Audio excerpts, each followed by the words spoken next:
بسم الله الرحمن الرحیم. میرا چې څه ټیمه د انکوبیټر ویډیو کوي بیا زنا کسان وی چې یاره بیا انکوبیټر ده او دا هو هغه تمیز ځکه څه نشي ویلی چې دغه خلک هر طرف نه رسېږي او مثال او چې کوم غریب خلک ته الحمدلله په پی دي دا ملګره چې د تاسې مو سره ویني دی د کرک نه راغله ده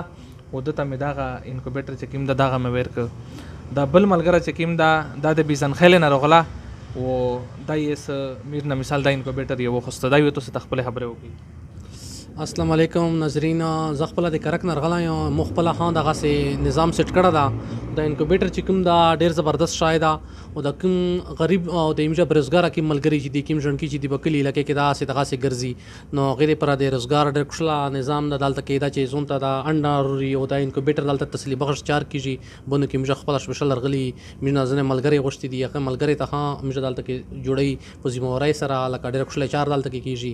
نو مجه خپله دا شی وري دا ډېر زبردست نظام د کوم نور انکوبیټر لګېدلی دي او دا نوره ملګري خرغلي دي هغه دغه نه جوړوي او بقایا دلته ډېره زبردسته غریبې خال کې دپاره ډېر زبردسته تقریبا کم سے کم چې یو کاس وي چې هغه د کامې پیسې نه یو انکوبیټر زون ته سیټ کی انډې سیټ کی 15-20 هزار نه دا سټارټینګ وخلي تقریبا 30-35 هزار پر منت دا نارمل جوړول شي او که دا ډېر محنت وکړي نو په دې نه زیاتې جوړول 60 پلس جوړول شي نو ډېر زبردست شاید د غریبې خلک دپاره. قدرمنه د بل ملګره چې کوم ده دی د بیزنخیلې نه راغله او دیا د انکوبیټر وخوسته دی وی تاسو ته خپلې خبرې وکړي. مو کمنې بیا خپې صاحب ویډیو کتلې وه په موبایل باندې بیا خپې صاحب ته راغله مو ویل ښه چې دا بیا یو ته زه نه وکې ځکه چې دا خو دا یو شی چې ډېر ښه شی دی بیا هغې دپاره اوس زه خلې نه ورته راغلی یا د بله کړه بیزنخیلې نه او نورو خلکو ته زه دا مشوره ورکوه چې دی منې لکه دا شی وخوري ځون ته کلي دپاره کاروبار یې ښځینه دپاره ښه ډېره شی مشغوله چې فایدې شی دی ښځینه دپاره ښه ښځینه یې خبر کلي کې ښه کاروبار پرې کړی شي چار